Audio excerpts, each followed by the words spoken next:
So to your right, you can see the monument to Rimsky-Korsakov, Russian composer we have just passed.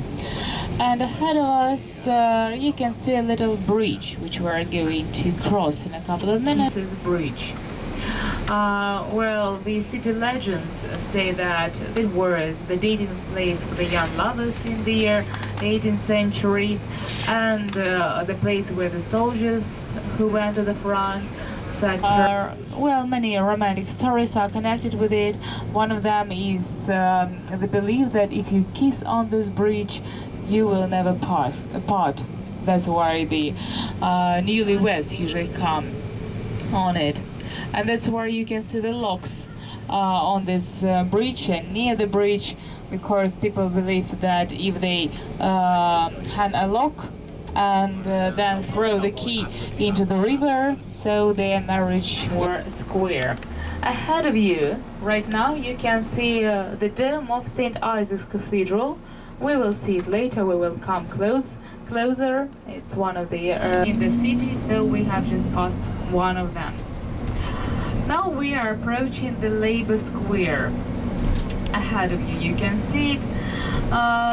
It was called so because of the palace. To your right building, the palace used to belong to Grand Duke Nikolai by the revolutionists, and later it was given to the trade unions because it became the palace of the trade unions. The square was called the Labor Square. This palace has beautiful interior river. We call it in Russian Neva. Yeah, not me, but Neva.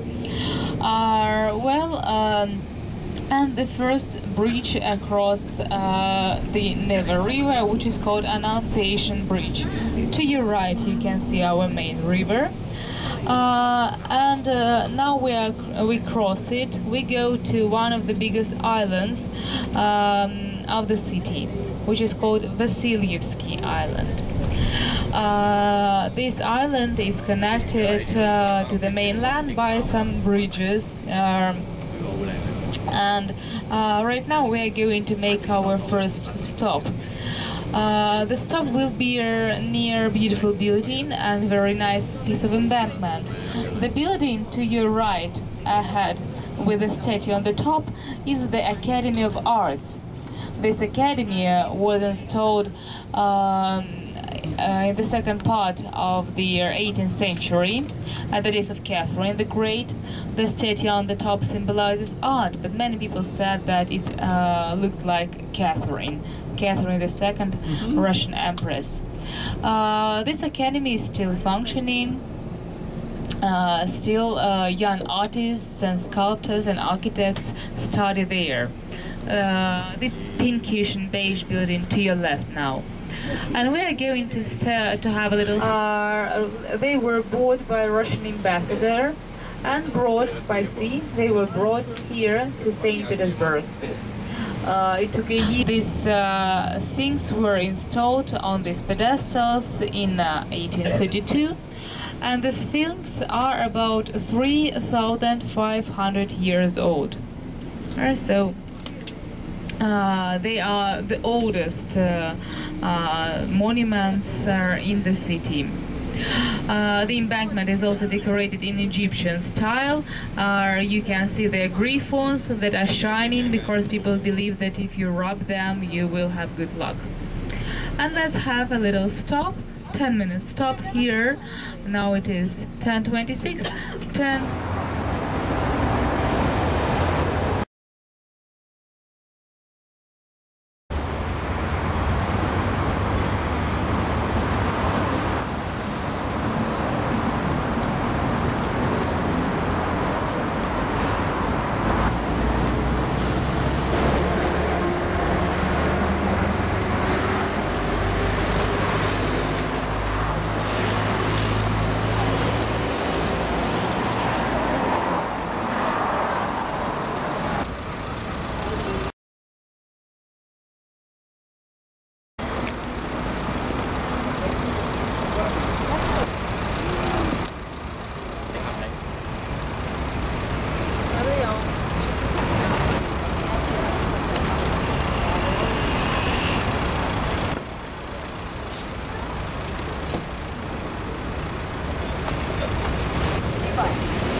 Petersburg.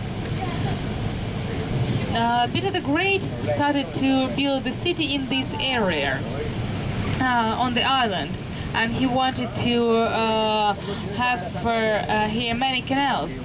Almost all the streets that cross